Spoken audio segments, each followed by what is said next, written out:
Have you ever watched a volleyball rally? I mean, really watched it? It can feel like a complete blur. Just this lightning-fast story told in a few seconds with serves, passes, and spikes. But what if we could slow it all down? Well, that's exactly what we're going to do. We're going to break down the anatomy of a rally, piece by piece, to really understand the fundamental building blocks of this amazing sport. So, what are those pieces, those chapters in the story? We're not just talking about a simple list of moves here.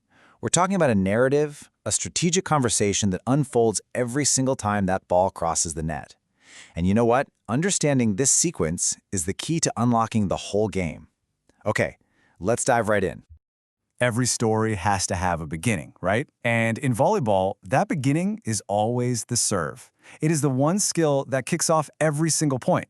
It's so much more than just getting the ball over the net. It's about setting the entire tone for the rally that's about to happen. What's so cool about the serve is that it has this dual personality. On one hand, it's the starting pistol for the race, but on the other, it's a team's very first offensive weapon. A really great serve doesn't just start the point, it can immediately put the other team on their back foot, totally disrupting their system before they even get a chance to breathe. And of course, not all serves are the same.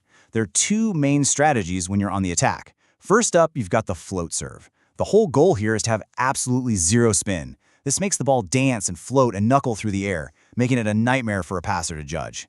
Then you have the topspin serve. This one is all about pure, raw power and a nasty downward drop that just dives over the net.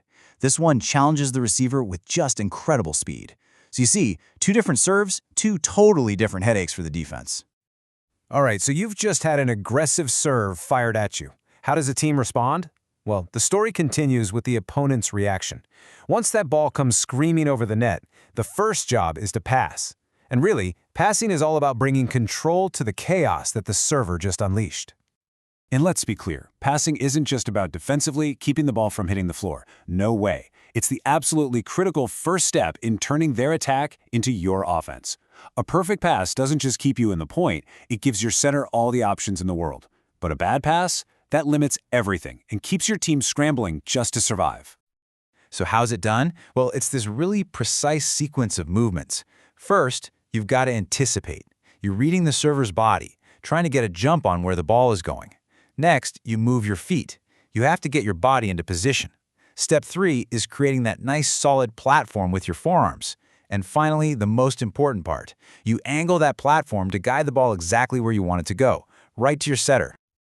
So, the pass is controlled, the chaos is tamed. Now the ball goes to the playmaker, the next link in the chain, the setter.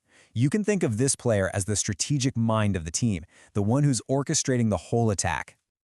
I absolutely love this quote because it just hits the nail on the head. The setter is the quarterback. They aren't just popping the ball in the air. They're reading the defense in real time. They might see a shorter blocker and decide to run a super fast play. Or maybe they see the defense cheating to one side and they'll push the ball all the way to the other. They make these high-stakes decisions in a fraction of a second. It's a seriously high-pressure, high IQ position. And now we've arrived at the grand finale, the climax of our story, the attack. The serve was controlled, the pass was perfect, the set was delivered right on the money.